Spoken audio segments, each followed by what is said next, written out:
Hello everyone. So this is a slightly different video in the sense that it's kind of a demonstrative video.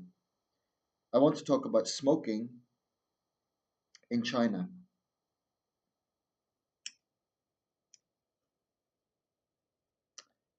Now, this is a massive cultural phenomenon here in the sense that China has by far the world's highest proportion of smokers. Now, on the surface, you might think, well, it's got the world's biggest population, so that kind of follows. But even per head of population, the rate of smoking is very, very high in this country. And I'm just one more person on top of that. Let me make a few disclaimers before I go into my experience of smoking in this country and what I've observed. In no way do I want this video to promote what is really a bad habit. Um, so I'm not like some smokers who say, "Oh, it's harmless" or it doesn't cause any problems. Smoking kills. I am fully 100% aware of that. It's a bad habit. It clogs up your lungs. It can ultimately lead to all sorts of cancers. So I'm under no illusions that this is a bad habit. Now, people might say, why do you do it? Well, I'll just make a brief disclaimer about why do I smoke, and particularly why do I smoke here. Um, if you're a non-smoker and you're maybe quite puritanical about these things, then you're not going to like these videos because I'm puffing away here. Okay, why do I smoke? Why do people smoke?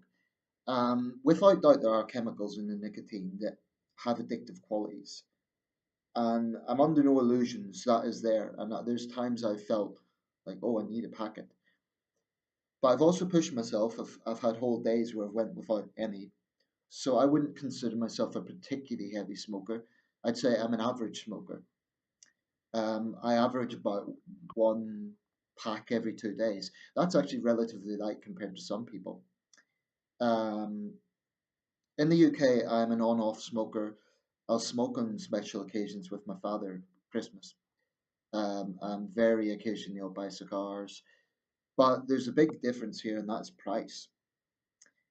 Ever since the smoking ban in England and Wales, which I support incidentally, it's been pretty hard to get tobacco in the UK, or at least to get it accessibly.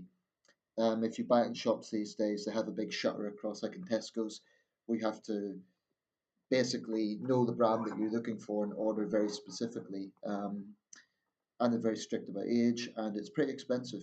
So a packet of 20 cigarettes like this will cost in the UK, at least in Sunderland, about £7. I imagine in London it can be about a tenner. So it isn't cheap. And in a way, you might be surprised by this, but I'm sort of grateful for that. The fact that it isn't cheap means that I do it less. Now, in China, and this is by no means an excuse, in China, smoking can be very cheap. That's not to say there isn't a range in prices, there is, but take this pack for example, and I'll talk more about the specifics in a second, but this cost me 6 RMB.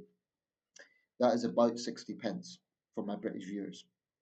The cheapest pack I've got was Sunyi, which is actually also the name of a city in Guizhou province, and was also the scene of the famous Sunyi Conference during the Long March, a very important part of communist history. Whether it's kind of a sentimental connection to that or not, I don't know. That's the cheapest pack I've ever come across. Free RMB. Free RMB. That's like 30 pence. So when cigarettes are that cheap, it's not really surprising that it's so widespread. And yet, I can't say everyone here smokes the really cheap brands. Most of the men I know here who smoke or who have come across smoke slightly higher range brands. Um, on the upper end of the scale, you can get packets as much as 100 RMB, which is more like British prices. That's like £10. So there's a big variation. What I'm smoking right now is this brand. I'll try and get close. You might see the waterfall there, which gives you a nice sort of fresh, pure image, of course, which smoking is completely unconnected with. Huangusho. I'll just close the packet so you can see properly. It's basically, I guess, an homage to a well-known landmark in this province, Huangoshu. Um, and this is basically just a standard cigarette. You can see the tip there, a little bit of a gold lining, but it's basically a standard tip. There's nothing remarkable about this. It's just a standard cigarette. Now, consumption in China, like I say, is massive. I wouldn't even like to say what the figures are. If it's estimated that there are several billion cigarettes consumed in the UK every year, when we're looking at a country with, um, I don't know, over 40 times the population, literally about 40 times the population, then you're going to be talking um, maybe trillions, no exaggeration, trillions of cigarettes consumed in the Chinese market every year. Um, and that's going to form a significant portion of the world total. Imagine India will be a lot as well. Iran, very heavy smoking rates in Iran. Within Europe, Greece is pretty high, I believe. Um, Smoking is obviously an international issue. Every country has it, but in China, the culture tends to be it's very male dominated. It's not that you never see women smoking; you do. It's just comparatively rare. Whereas I would suggest as many as at least half of every man I see in the street either has a cigarette or smokes. And that's no exaggeration. It's like Britain in the 60s and 70s, if not higher. It is just very widespread. And I think one reason for this is the easy availability. You can go down a street and there'll be lots of shops selling eateries, everyday things, noodles, and so on. And almost all of them will have a little cigarette stand, and it's very open. You see a wide range of brands right there behind the glass. You just point to whatever you want. And like I say, the prices vary. Some of them are more, some of them are less. I don't know if Chinese smokers stick to a particular brand, if there's brand loyalty there or not, but um, it is something you notice that it's everywhere. And that brings me to the contradictions in this country. There are no smoking signs. You get them in public buildings, you get them in lifts, you get them in the obvious places where they should be. And yet it is very, very rarely, if ever, enforced by anybody. I've literally seen guys walking out of lifts with big, clear no smoking signs puffing away. I've seen fellow teachers smoking in the school, which I don't like because I think, um, I smoke. I would never smoke in front of the students. Not that the students are babies. I mean, they know smoking goes on, but I just think, it's not for me to judge my colleagues, but it just shows the complacency that is there. It is everywhere. And I sort of feel sorry for non smokers in this country because there's kind of a cultural acceptance. You never see non smokers in China kind of remonstrate, like, oh, don't smoke near me or don't smoke around my children or something like that, which incidentally I would never do. But it is interesting that there is that sort of acceptance by non-smokers, which you wouldn't get in countries. I mean, in America, smoking's taboo, even though it's also fairly widespread in the States. Smokers are kind of shamed and shunned. I remember the episode of Friends where Chandler's smoking, chain smoking, and the friends are all like kind of ganging up on him, like, "Oh, it's a terrible habit," and they're shaming him. And obesity in America isn't a cause of shame. There's kind of this political correctness around saying you're overweight, you need to lose weight. But a smoker, oh yeah, that's terrible. You'll blacken your lungs and you'll die, which is true, but it's kind of double standards in that sense. Um, yeah, I mean, in terms of the American attitude to smoking versus obesity. But in China, like I said, it's a very big cultural thing. I don't know when tobacco came to this country. I don't know if it was a Western import. It wouldn't be surprise me if it was. But tobacco roots, can be. I mean, in Europe, of course, they came from the New World, so Walter Raleigh and so on.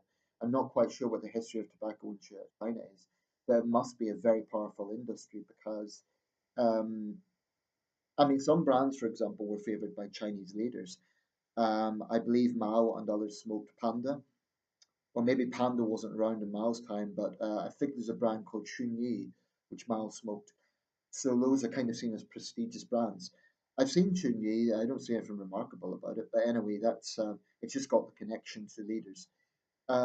So a few different types of cigarettes. I just showed you a standard one. Then you get these things. This one is Guian Class A cigarettes. They've got a little ball that you can squeeze. You do get those in Europe as well, but it's kind of a nightshade brand. They're very thin. The first time I got a bit of a chuckle. Not this time around, 5 years ago. And it had, I bought the packet, and I'll come to this for the design.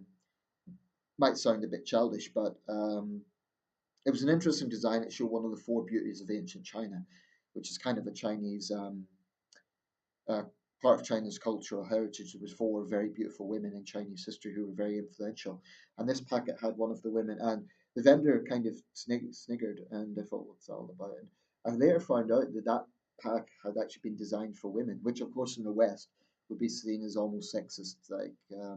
But basically, you get these little fins. See a very thin tip. In every other sense, are pretty much the same thing, but it's got a little burst, so the packet's thinner. See, there's a difference there in the packet.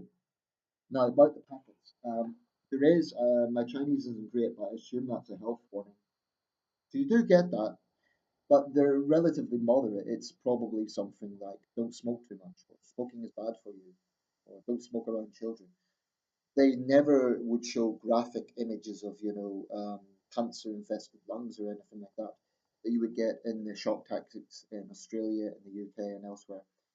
Um, I've mixed feelings about those shock tactics. I think smokers are going to smoke.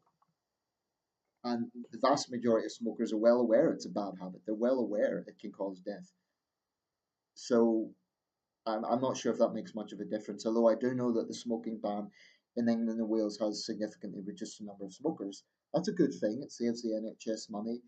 I have no complaints. As as someone who smokes, I don't complain about that. The only thing I dislike somewhat in Western countries is smokers are kind of stigmatized. There's a sort of thing like almost I've heard people talk about smokers almost akin to criminals.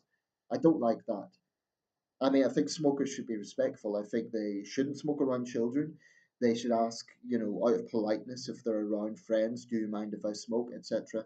I mean, the Serbian guy that lives here with me, he's not a smoker, very healthy guy, and I asked, do you mind if I light up? And he was fine with that. I think that's just politeness. But sometimes I think in Western countries there's a little bit of almost snobbery. People look down on smokers, and I don't like it. That is something. Whilst I support the smoking ban, absolutely. I mean, I remember a time when you used to go into nightclubs and you'd come out just stinking. Smoking causes no end of problems with health. The butts cause problems, but actually, some would argue that paradoxically, that's caused a bigger problem. The smokers then congregate in certain areas, and you find loads of cigarette butts around the place. Now, in China, like I said, there are no smoking signs, but people just ignore it. I have been in coffee shops where there's a no smoking sign and they give you an ashtray. KTV is the same thing. So there's almost an expectation that people will smoke. And I admit I've kind of integrated in this sense. I've sometimes, hands up, I've slightly flouted a few rules, never in a reckless way, not on lifts, not in, places where it would be dangerous, but um, yeah, I've kind of done what some Chinese guys have done, and I'm not proud of it. I'm not proud of it. But I've seen smokers in this country literally get the butts and throw it away, not even stub it out, literally throw it away in a building. And I think I don't know, I think it's just so common here that it's the obvious safety problems, from a lit cigarette butts, just ignored, just ignored. And I think that's a bit of a problem. Whether social attitudes will change to this in the future, I don't know. At the moment, I think the government has too many invested interests. I think they can benefit a lot from taxes on big tobacco, the China Tobacco Company. Every province in China has its own sort of subsidiary, I believe. So, for example, This is Guangxi Tobacco, yeah, China Tobacco Guizhou Industrial Limited. So another province would be China Tobacco Hunan Industrial Limited, China Tobacco Jiangsu Industrial Limited. So it's kind of localized. There's also massive variety. Where in the UK we might have, I think it's about a dozen different packs. Here you could have 100, 150 different brands, and they will vary from city to city as well. Another one I want to show you is this. Um, so as you can see, it's sort of nice leafy design. These ones are a little bit more 22 RMB. They're sort of hollowed out. You can see there, the end is kind of hollowed out. I'm not sure what. I mean, it does make a difference in the feel of the smoke, but I'm not sure exactly what. Some packets are surprisingly expensive, and you don't really know what the big deal is. This one, they're quite small, but I think I paid 30 for these. I just like the label, which brings me to my next point. Why do I smoke in China? I didn't answer that question. Okay, there's a few reasons. It's cheap.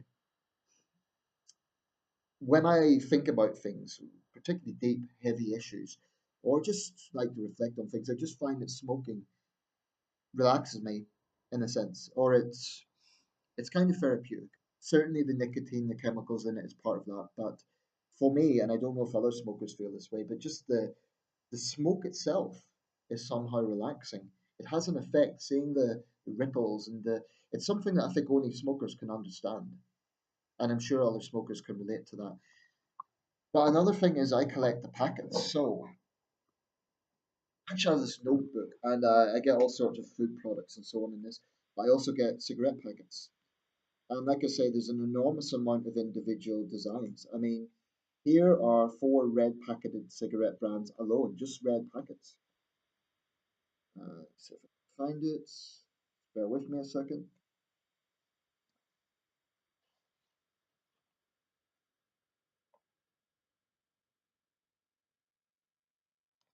They're all relatively cheap. I think the most I've paid is about 35 or 40.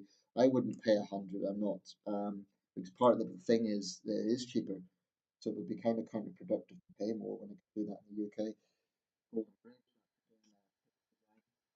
Um, I mentioned the thing about it being male dominated. I heard somewhere, I'm not sure if this is true, but China's a bit conservative. There was traditionally a sense that young women in particular were stigmatized if they smoked.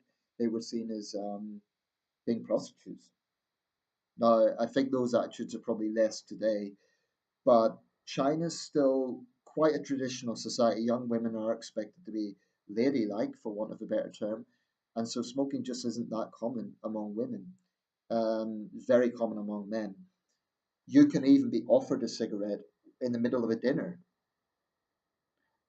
Basically, men, I've met Chinese men who don't smoke and they'll still take it and they'll put it in their ear out of politeness, particularly if it's an older man that has given it to them. Now, it's not that they're forced to smoke. I wouldn't say, I wouldn't go so far as to say there's enormous peer pressure. You know, no one forces anyone to smoke here, but it's kind of a cultural expectation. It's just so common that I guess men who don't smoke are like I said, it's like Britain in the 60s and 70s. Watch any old 60s James Bond film or police drama or whatever it is, they're smoking away. It's very common. That's like China today. So it's an interesting phenomenon. Cigars.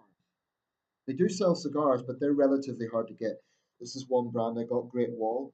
They had wood tips, which were quite interesting. I'm not a huge fan of these because the wood tips somewhat nulled the taste. It was okay, but they're relatively hard to get anyway. Quite cheap. I think they were 10 RMB. Um, and I think that's it really. So that's just my perception of smoking in China. The one place that I've seen that is pretty strict, two places, is the fancy hotels where they will have smoke alarms and little water systems. Um, and high-speed trains are pretty strict about that. I imagine that would be an embarrassing situation if the alarm went off. The regular trains, they have a smoking compartment. I mean, they have little ashtrays, and I remember 5 years ago that was very common. I've definitely smoked a lot in this country. I mean, I can't call myself a casual smoker. I'm a smoker here. However, I just about have the willpower to like say, okay, next 20 hours you're not smoking, and I can do that. And I try to do it just to push myself to make sure that I don't get to the point where I'm so addicted that I have to have it. Nevertheless, I would concede I've probably smoked too much here. When I get back to the UK, I'm not going to never smoke, but it's certainly not something that you want to do on a very regular basis. And I've met other smokers. An American guy I was with 5 years ago, and he came out with all these theories about, oh, it's just big health companies try to make money from scaring you and so on. No, smoking's a bad habit. I'm a smoker, and I totally admit that it's a bad habit, and in excess it can kill you. There's no point denying it. Um, on the other hand, I don't like the way that in some Western countries smokers are kind of looked down on. I think it's a bit. I don't like that. I mean, okay, if you get an arrogant smoker who isn't being polite and is smoking around other people or breaking clear regulations, but what I would say to those who look down on smokers is, do you have no vices? You never drink. You never enjoy luxury food. Um, I'm a little bit wary of anyone who's kind of perfect or aims for perfection. I can understand athletes because they have to, for their sport, but I'm a little bit wary of people who get a little bit puritanical on these things. There's a reason why millions of people smoke. The chemicals in the tobacco is part of it, but it's just enjoyable. It's just it relaxes people, and there is something in it. Um, I try different cigarette packets because I like to take out the wrapper and put it in my book. And that's it really. Feel free to ask any questions and don't smoke as well. Who am I to say don't smoke? But it's a bad habit. I know it is, and that's it. So that's my thoughts on smoking in China.